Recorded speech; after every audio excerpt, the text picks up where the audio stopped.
you need to be aware that you must remove the element of habit first before you make a judgment. Yeah.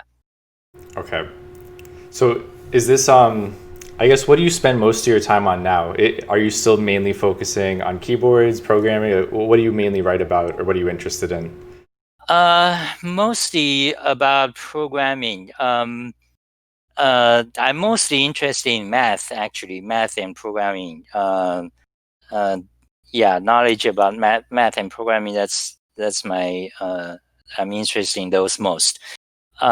Keyboard is just I happen to talk about keyboard, and also now I would say after 10 years, in the past 10 years, there's some kind of keyboard evolution or revolution, because mechanical keyboard becomes extremely popular among gamers, and also ergonomic split keyboard, beginning with truly ergonomic keyboard about 10 years ago, started to become very popular.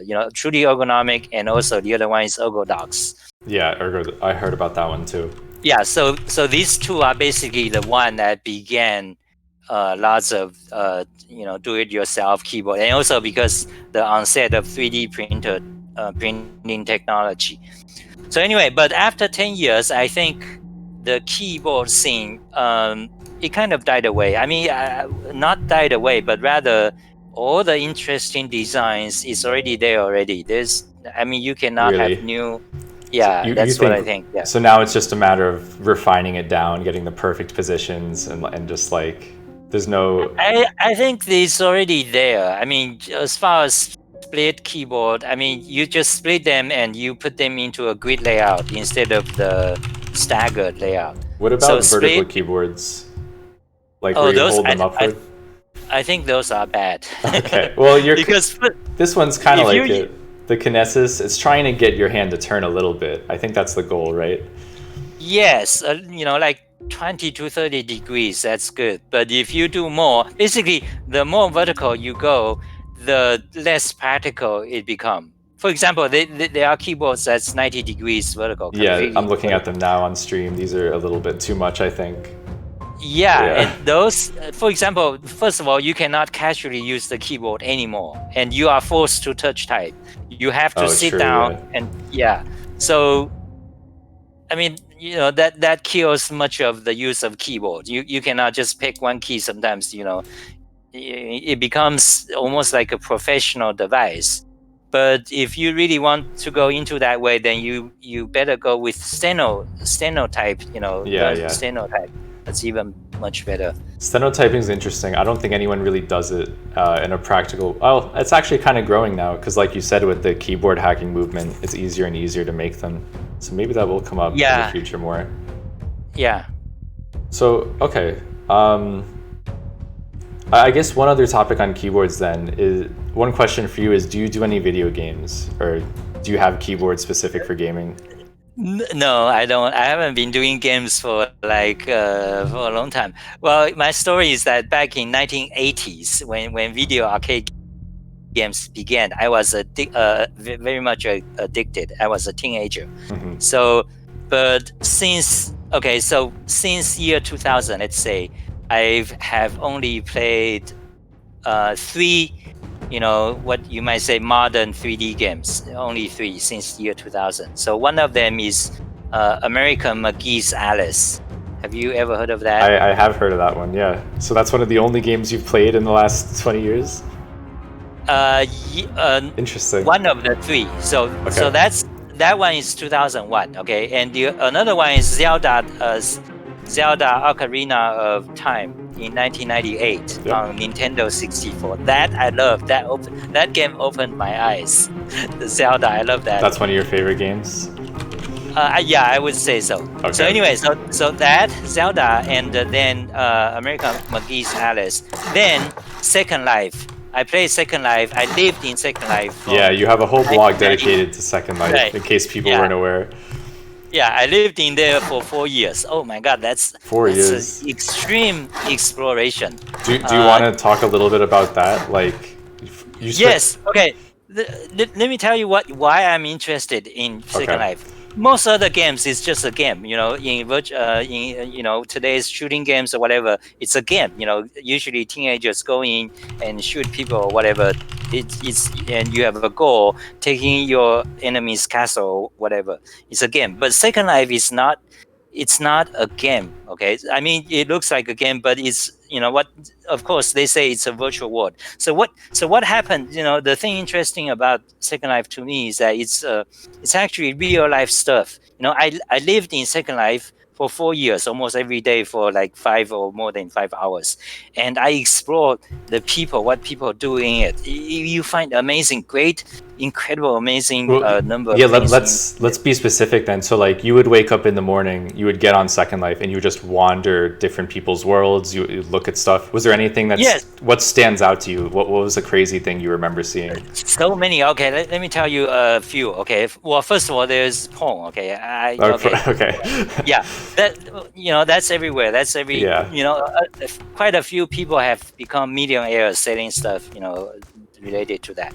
So that's one of the things I kind of explored, and okay, there's so much more to that. I'm not sure we should go into that direction, but I mean, it's not okay. Besides that, then yeah.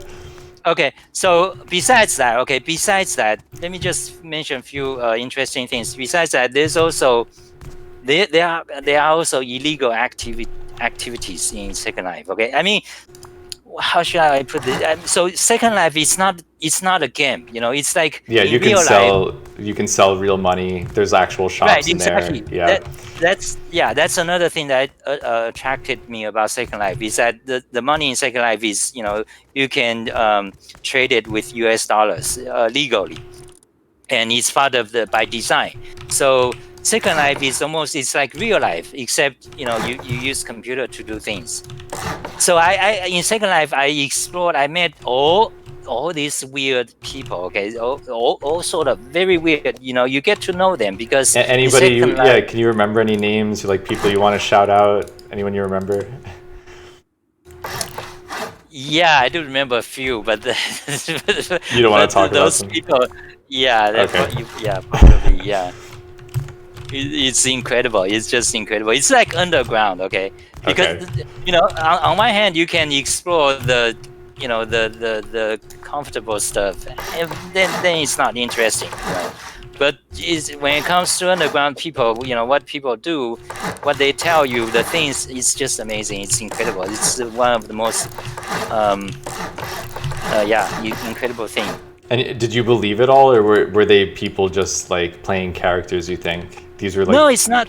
That's the thing. It's not just playing characters, because I hate fake stuff. So when I talk to people, I really try to know them. I talk, and they tell. Also, meanwhile, I'm also very skeptical. I always thought, all the people are just guys pretending to be girls, or they just say, they talk bullshit. But no, I and also, okay, one more thing, interesting thing about Second Life is that a lot of people who are terminally ill in real life, ill, they have cancer in real life. They go into Second Life. A lot of them. So I learned, you will learn it if you stay in Second Life for long. So a lot of these people, they may be activists for something, or maybe they have a fun. They look beautiful in Second Life. But in real life, a lot of them, disproportionately, a lot of them have serious problems in real life. Wow. Maybe medical problems, or poverty, or drugs, or others. Yeah. In fact, I was in Second Life for so much also because of that, in part because, I don't want to face real life. You don't want to face reality. I think, I know for a fact they're already working on things like that. Like, so cancer patients can sit in a VR headset and like have a world and a community so they don't feel alone. Do you think... Yeah, but that's different. You see, that's a difference. You see, those are, those are the PR department. They put out that the real cancer patient or people who suffer, they don't want that. They want to do their own things. They don't want to follow whatever corporation provided. This is a good thing for you. Yeah, they would want to play their own games, not made up game. Yeah. Okay. But okay, so then for you then, I mean, you one of the things that appealed to you about Second Life was you met so many interesting people, and then I guess do you still have friendships from there? Do you still talk to people? Yes, in fact, a few people I've talked to on phone, and also some girlfriend. Okay. But actually, I never. I never actually go met her, but she invited me. But anyway, so. But you still stay in touch with these people. I know people who. Kind of, not really. No, but I kind of. I might just contact them tomorrow. Yeah, kind of. Okay. It's I haven't been doing that mostly because my personal reasons, not because they not because other reasons. Oh, of course, yeah. I don't want to insinuate. So I have also met people who become married from Second Life. My friends, like so there's this woman, and there's this guy. We play shooting games. The soldiers. The real time shooting games. Okay, and yeah. like Quake. Yeah. So we've been together for a year. Then they got together, and the guy moved to the woman's place, and they become a couple. Okay. Any other experiences or memories from Second Life that really stand out to you? I'm sure there's a lot that went on. Yeah. The other thing is math. Originally I went to Second Life. A mathematician introduced me to it because I want to look. This is a new technology where you can build geometric models, all sort of mathematical. Geometry stuff. So that's the original purpose. I went to explore Second Life. Then I got distracted. I pulled up. I don't know if you're looking at the stream, but I have your math blog here showing some of this stuff. So it was mainly because the math visualizations. You thought it was a cool tool to just see things in 3D and understand them better. Yeah, that's the mathematician who told me about it, who got me into it. Then because I am interested in so many things. So then I got distracted. I started to look into Second Life technology. For example, I always wanted to understand how 3D games are built. How do you actually create 3D models? So I started to study Second Life scripting systems, or what they call build systems. How you create 3D models. So I spent 4 years in Second Life and did a lot of things. Okay. And so those were your main 3 games then. You did a little bit of Quake, Legend of Zelda, and Second Life. And that's like... Yes. Okay. That's a pretty good lineup. Not Quake. The American McGee's Alice. Oh, that's right. McGee's Alice, yeah. Yeah. But now I got a gaming PC, so maybe I'll have to get back to games. I'll explore some modern games, maybe. Yeah, maybe you can become a Twitch streamer. Who knows? Yeah, it's possible. What do you think about Twitch in general? Like, do you know much about it? I see you stream on YouTube a lot. Yeah, I never used Twitch. I thought about, people told me maybe I should get an account, but I never actually used it. I've watched people stream on Twitch maybe 3 times, maybe that's it. Okay. So I was never in the Twitch community. No, that's fine. I think it's more for games anyway, and you won't be able to talk about as crazy subjects. They're a little bit more controlled. I see. Yeah. But I don't know, Twitch is fine. I think it's interesting how many people now make their lives live streaming. So that's another question for you. Well, when did you start doing live streams, or do you think that's still a good career option? You like doing it? I do like it because I like to talk, and I like to, just say my opinions and stuff. So I started to do stream almost every week about 2 years ago. And you've been doing that for 2 weeks every week you stream, pretty much? Yeah, almost, yeah. Except in the last few months, because except in the last year, it's been chaotic. Oh yeah, it's a little bit hard. Let me ask you about that. How are you doing with COVID? What is it like over there? Here in California, well, in the past 2 months, it's going up very much. California is the state with the most COVID infection now. So it's all locked down, especially in here, which is San Francisco Bay Area, where Google is at. Yeah. Google headquarters is here. Where are you at? I'm in New Jersey right now, central area. Okay. Like an hour from New York. But yeah, it's not as bad over here for sure. I think it will be soon. What do you see? I mean, so here it's all locked down. So, but personally, I'm doing okay. So, yeah. Okay, that's good to hear. So you just spend your days mainly streaming, writing, doing what you want to do. Is this really what you want to do in life? You're very happy getting to do everything? Yes, except no money. That's that's a choice you have to make. Either you can, do whatever you do, or you have to work for a corporation. But I might be. I'm doing a bit contract work now and then. Yeah. So, but I might. It's possible. I don't know for sure. That's the situation with me. I never make a decision or plan. I never have a plan. So, but it's possible I might, work for Facebook or something. Maybe.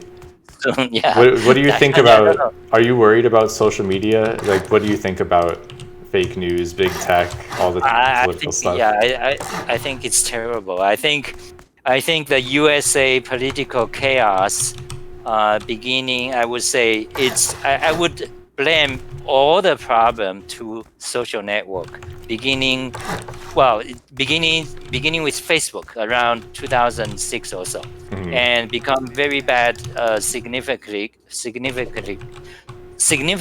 about around 2010. And the reason is that these social networks, they want to make money, which is great, and they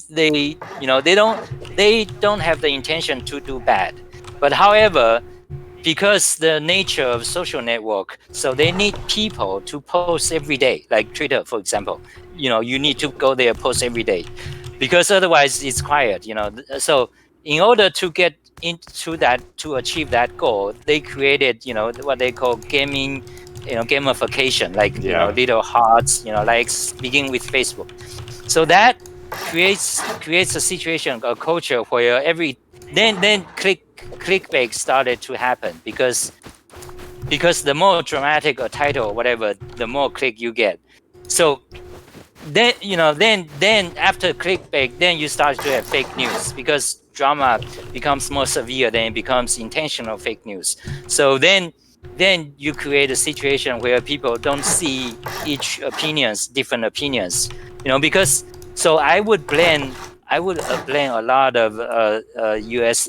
problems to the root of the problem. I would blame to the social network companies in 10 years ago. Yeah, even today. That makes a lot of sense. I think if today, if they order, let's say Twitter and Discord or Facebook, they first of all they kill any of the like or thing, that button, thumb up. Kill that first of all, and do not use algorithm to control the info flow. So whatever people post, it will be posting in real time. If they do that, okay, this is my claim. If they do that, then after a year, much of the problem in USA, political chaos problems or division, will disappear. That's my opinion. Clickbait will also disappear. Okay. That is my claim, but I think a lot of people would agree. Yeah. The problem is, then Facebook and Twitter, they will not make that much money, and they won't do that. Including Google, and Twitch, and including Discord. Like today, we have a situation, like for example, Discord, where like all the information you want constant, snippet of like useless crap information, like on Reddit, on Hacker News. It's all like that. It's like instant current event, like you say something law or memes. The internet was not like that before. Like before, let's say 2005, it was not like that. You write blog and people still read your blog 10 years afterwards. Today is not like that. Today, every blog, old articles does not show up because Google doesn't show it. Things like that. So it's so bad. You cannot find useful information anymore. So, I mean, you still write your blog though. Have you considered, like, do you put more of your time into videos and live streaming on YouTube? Do you think that's the future? Or are you going to keep writing and think you can still do that? I think both. I think both are good things. One thing I noticed about video, I've been thinking why people a lot of people, especially younger generation, they don't read. For example, if they want to learn a new programming language, a lot of them would rather prefer a video instead. Yeah. And I realize, to me that's inefficient. But I think there's a great reason for that. Is because human animals, we by nature, video is the more natural. Reading is actually more artificial. So because with video you see people talk, you see their facial expressions. That's a natural way of communication, also for teaching. So that's my I guess my reason, my rationalization why people like video more. Yeah, I think that makes perfect sense. I think the most basic thing is hearing, and then after hearing it's visual, right? That's how we evolved. So maybe you could do podcasts or something. I don't know. I'm not sure what is the good platform for podcasts. I haven't explored that.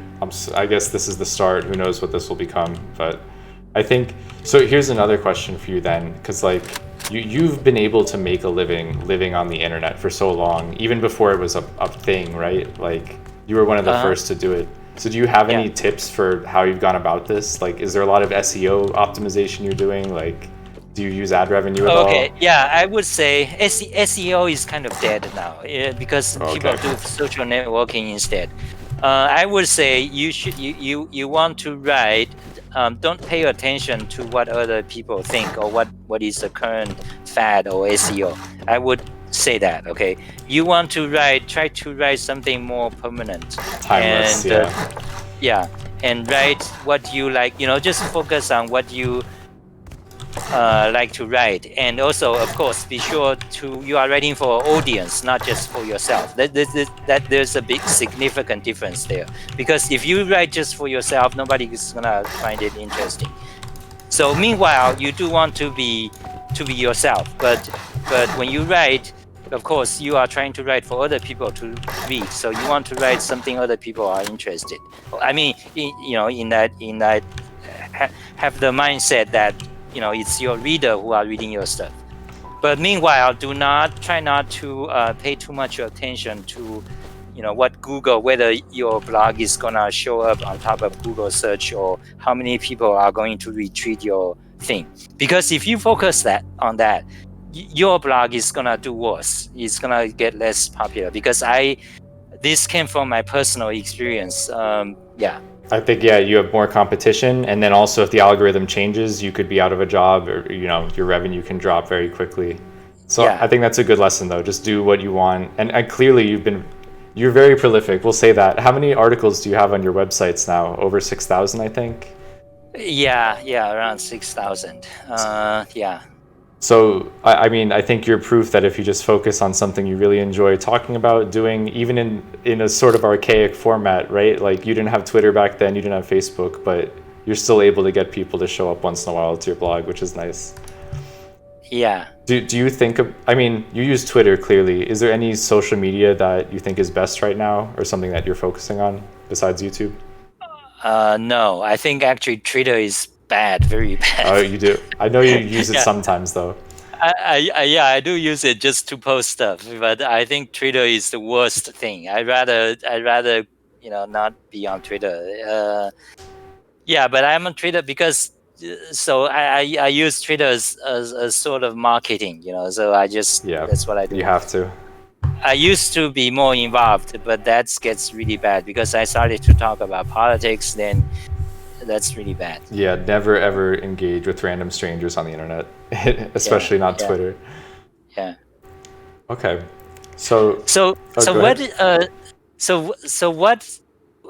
why do you want to interview me? And I forgot if you mentioned, how did you found me? So yeah, I don't know if I'm the only one with this experience, but when I first found you several years ago, it was from searching these random topics like Emacs or ergonomics, keyboards, some maybe Unicode. I don't remember the specific coding language, but I think it was Unicode based. I see. And I think it was just very interesting. Like I would just see your website show up once in a while here or there. I think one time I just like clicked on your other articles and I saw you had blog and you have poetry and you have art and like your whole life story up there. So I thought that was interesting. It feels like something people would be doing nowadays in a different way, but you were doing it so early on the internet, the only way you could do it. I see. I don't know. I definitely thought it was interesting and warranted discussion. So I'm glad I got to speak to you. I see. And this podcast, where is it going? Like, is on your website, or is it what is this? I don't really know. I'll figure it out. Right now it's on Twitch and they'll have a past broadcast there, but I'll upload it to YouTube too. Maybe I'll make a channel for this, sure.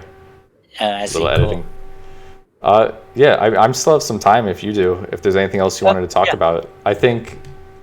I mean, those are the main things that I could think of. When I think about you, I think about keyboards and org mode and, hyper efficiencies about living your life on the internet. Of food too. Well, these outputs they are just kind of my nerd rant.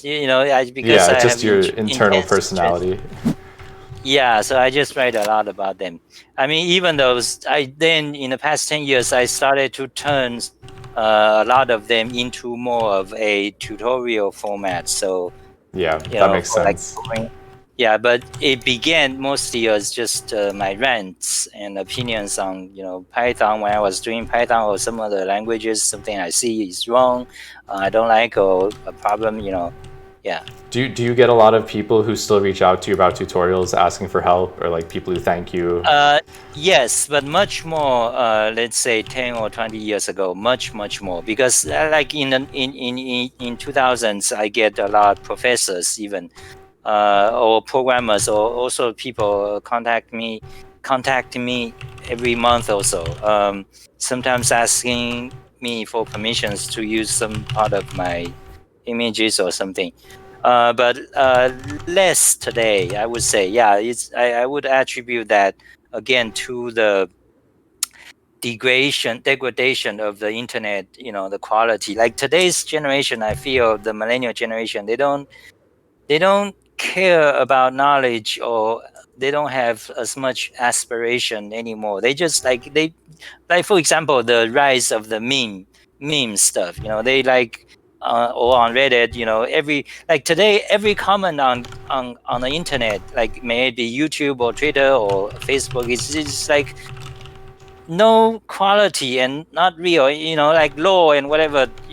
People don't talk anymore, and also you can only post in 25 characters, 250 characters, things like that. So it reduced people. People don't think, and don't care anymore. That's I think that's again, I would blame to the social network for the past 15 years. Yeah, I think I forget where it is. Maybe I could find the study, but it showed that the average attention span is from 8 seconds down to like 6 seconds. Right. Yeah. I think it's scary. Oh, here it is. I'll send it to you, or I'll bring it up on stream here.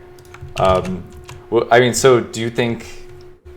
Well, you see humans as animals, right? So this is clearly like we have a dopamine receptor in our brain, something, and we seek stimulus. And we're so desensitized now that we want shorter and shorter, quicker content, right? Yeah. So what do you think the implications of this are? Like, do you think this is a crisis that we have to address right now? Is this a mental health issue that we need for the next generation? I don't think it's that serious. Yeah. On one hand, I mean, it's certainly a problem, but I don't think it's permanent. So, and also, some people would say it's extremely bad. I don't think it may be that bad, because, it may not be that bad. It's just, Well, the technology is going to continue to grow. So we are going to have phones, iPad, iPhones, or whatever.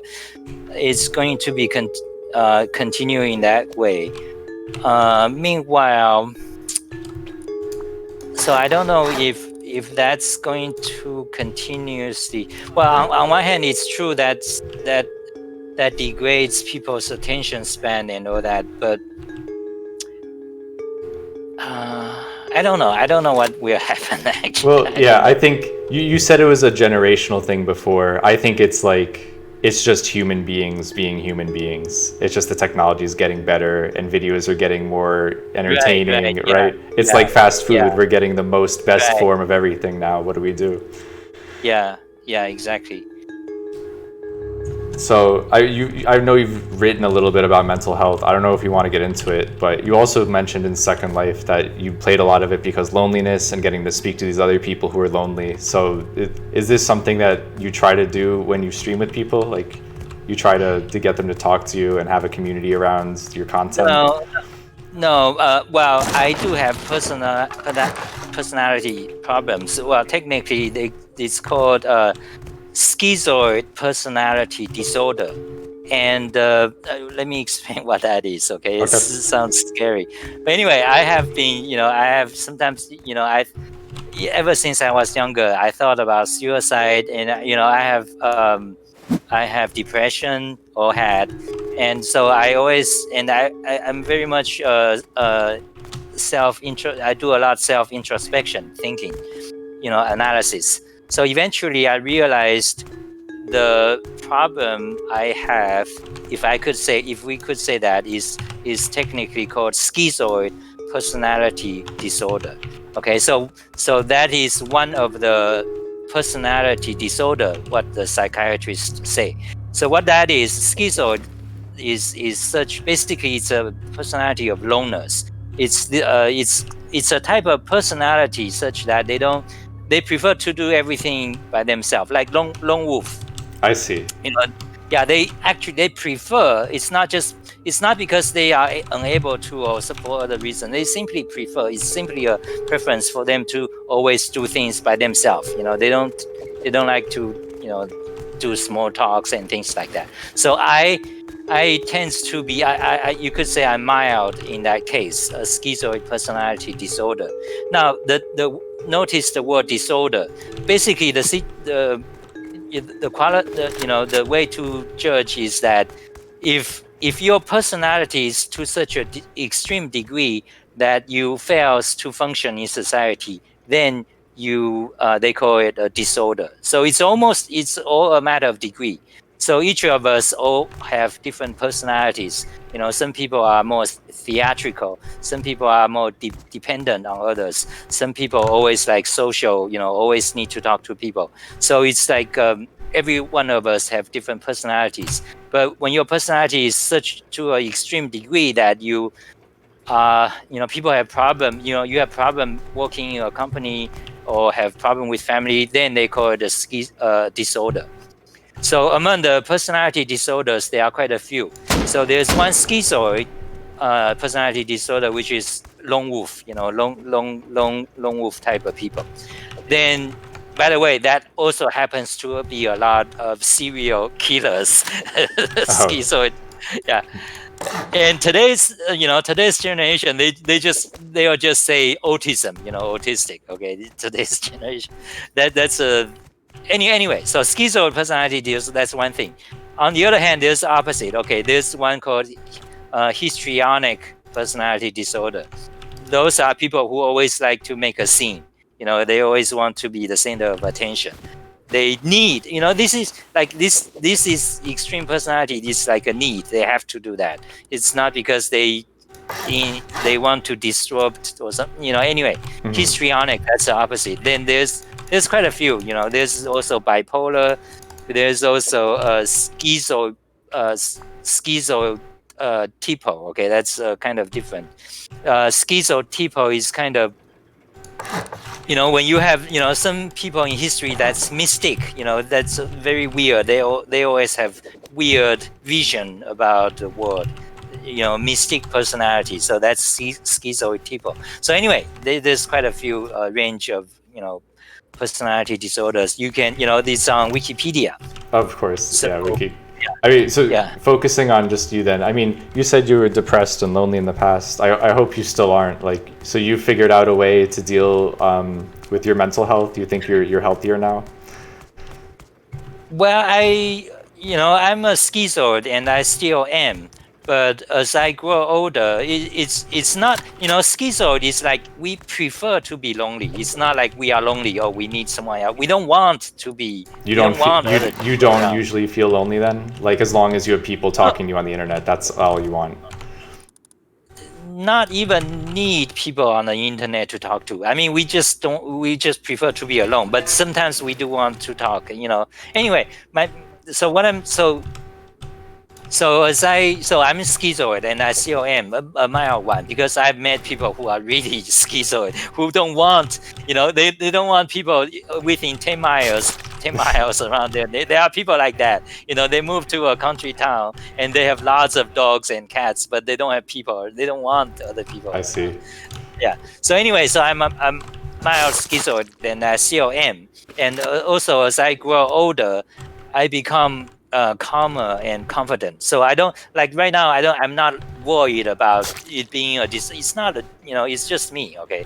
So as opposed to when I was younger, I was worried about there's something wrong with me. I read a lot of books trying to find out what's the problem, and I'm trying to fix it. So today I don't feel like nothing wrong as long as everybody is like this in some way. Yeah. Okay, that's a very positive message. I think that's a good thing for people to hear.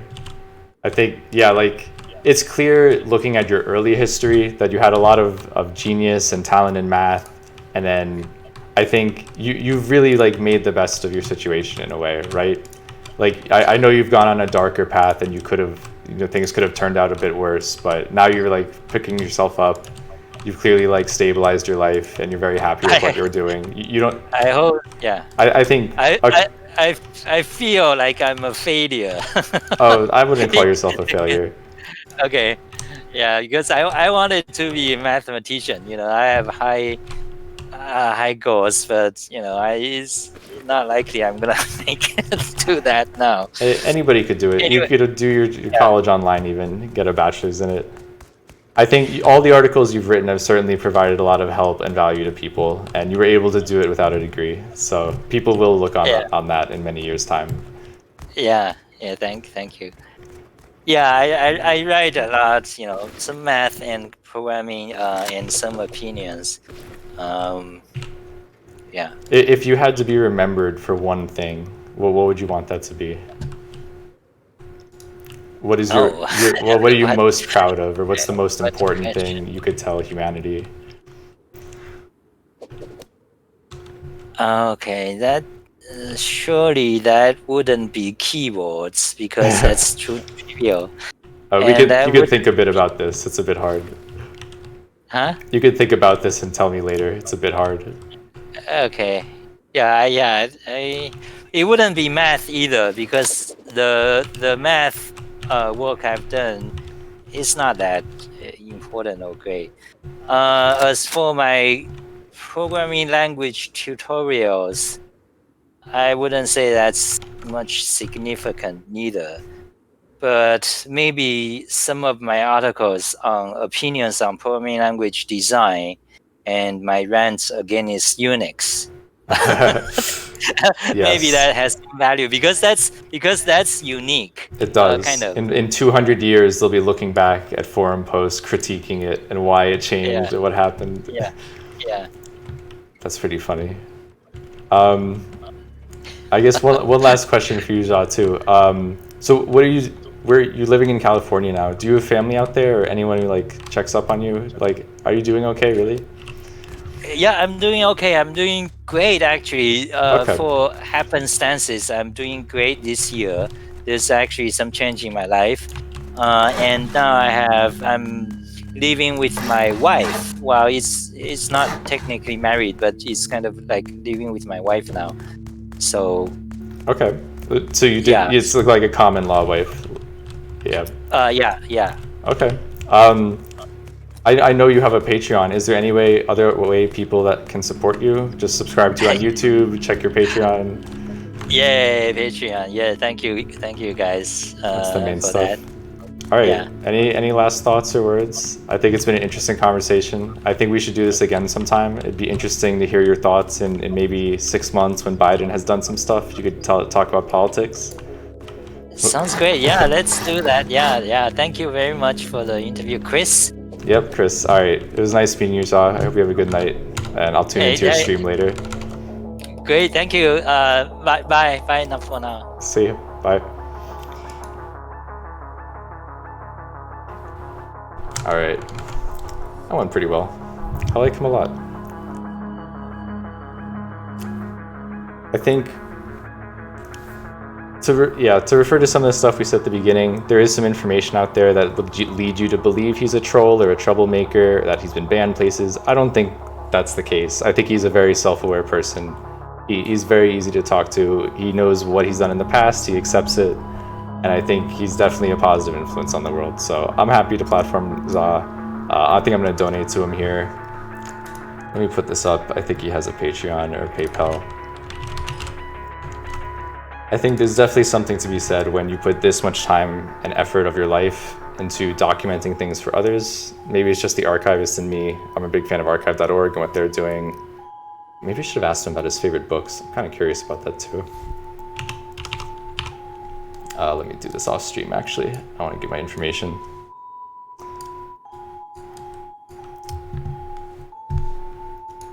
But yeah, so that was Ali. Hopefully everyone learned a little bit of something. He's an interesting person. He writes interesting things. You should check out his Twitter. And we'll see where he is in 6 months. Hopefully he's doing good. Here's his Twitter if you wanted it.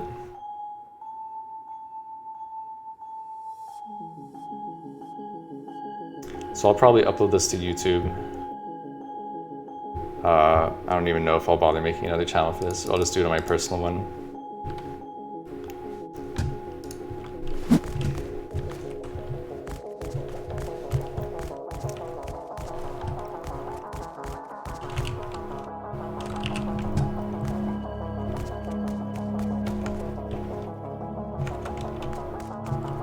Oh, 7:15.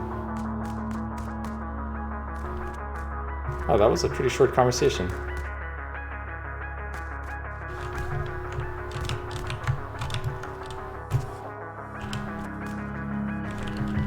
Alright, let me save this and quit. I don't know if anyone's still in chat. Let's see.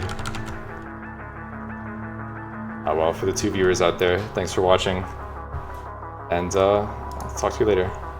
Hoping to do more of these soon.